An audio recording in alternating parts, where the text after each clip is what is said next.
Olá, querido aluno. Olá, querido professor. Está começando mais um Examinando as Lições Bíblicas da Escola Dominical. Lição de número 6, que tem por título A Suficiência da Graça na Cidade de Coríntios. Então, vamos trazer aqui uma curiosidade. Você sabia que Corinto possuía um tribunal romano chamado Bena e que provavelmente foi nesse local que Paulo foi levado diante do procônsul Gálio? Isso está registrado em Atos, capítulo 18, o seu versículo 12 ao 17, que diz assim: E quando Gálio, que quer dizer sugador, era procônsul da Acaia, os judeus levantaram-se unanimemente contra Paulo e o levaram ao tribunal, dizendo contra a lei, este persuade os homens a render culto a Deus. E quando Paulo falava para abrir a sua boca, Gálio disse aos judeus: Se em verdade houvesse injustiça ou indícios de crime perverso, ó judeus, com razão eu vos sofreria. Se são questões de palavras, de nomes e da vossa lei, disso cuidai vós mesmos, porque eu não quero ser juiz destas coisas. E os expulsou do tribunal. Então agarraram Sótenes, o chefe da sinagoga, e o espancaram diante do tribunal. E Galho não se importava com nenhuma dessas coisas. Então observe que o antissemitismo dos coríntios naquela época era visível e preocupava Paulo.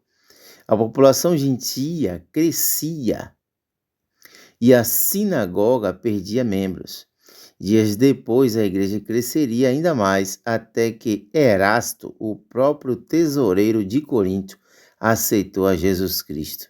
Sem contar com a zelosa família de Cloe, como a igreja crescia, Deus levantava mais obreiros para ajudá-los. Zenas, Apolo, quando já brotavam as flores de Corinto, o governador da Acaia deixou vago o cargo e Júnior Galho o ocupou. Então, Paulo ainda permaneceu uns 6 meses em Corinto depois de sua posse, embora os judeus acreditassem que Galho, por sua prudência e seu poder conciliador, caísse nas suas artimanhas. Mas então encontraram-no ao contrário imparcial. O procônsul, irmão de Seneca, tio de Lucano e amigo de encarregado do então príncipe Nero de fineza irretocável, segundo as palavras de Seneca. Mas diante da diplomacia e da justiça de Galho, os judeus queriam o julgamento de Paulo, mas Galho fremente desfez com o complô, mantendo Paulo em seu poder sobre uma intriga mental não despitada. Então observe que Paulo, pronto para usar o poder da oratória de Cristo, o Espírito Santo que fluía na sua boca de suas testemunhas de maneira jamais vista, como nos dias de Pentecoste. Ele mostraria que a oratória grega era como nada sem a sabedoria de Deus e mostraria que o bom orador de Cristo é o grande defensor tocado pela tenaz nas brasas do altar, como está registrado em Lucas 21:15.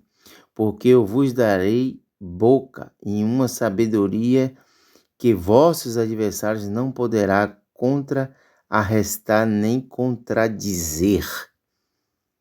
Então, várias questões de palavras e nomes da lei, os romanos já haviam provado que não eram bons de julgar esse tipo de assunto por ocasião da morte de Cristo, como está no versículo 15 do capítulo 18. Então, aqueles acusadores foram humilhados no tribunal, sendo expulsos da lei. Só Sótenes, que fora posto no lugar de Crispo na sinagoga, mostrando que se Deus não intervisse pelas suas palavras do procônsul, este seria o destino de Paulo. Mas os gregos se encarregaram de mostrar o seu antissemitismo. Então, aqueles que foram acusar e prender tiveram de curar as feridas de seu chefe. Assim, a igreja de Corinto gozou algum tempo de paz e Paulo mais uma vez experimentou o favor das autoridades romanas. Então, Bema de Corinto era um tribunal romano. Então, observe que existe uma evidência histórica. Uma inscrição foi encontrada em Déflos, menciona Galho como procônsul da Acaia. Então, ele governou por volta de 51 a 52 depois de Cristo. Falando sobre o julgamento de Galho, os judeus acusaram Paulo de ensinar contrariamente à lei, que está registrada em Atos 18, versículo 13. Galho não considerou o caso um crime, mas uma questão de religião e lei interna dos judeus. Está escrito lá em Atos, capítulo 18, 14 a 15.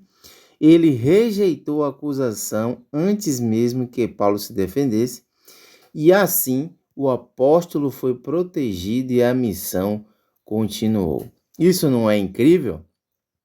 Lucas não apenas relata uma história espiritual, mas registra fatos que estão inseridos em um contexto político e administrativo romano verificável. Então, a pergunta é: você já tinha percebido que uma evidência arqueológica e epigráfica ajuda a situar historicamente um episódio narrado em Atos 18?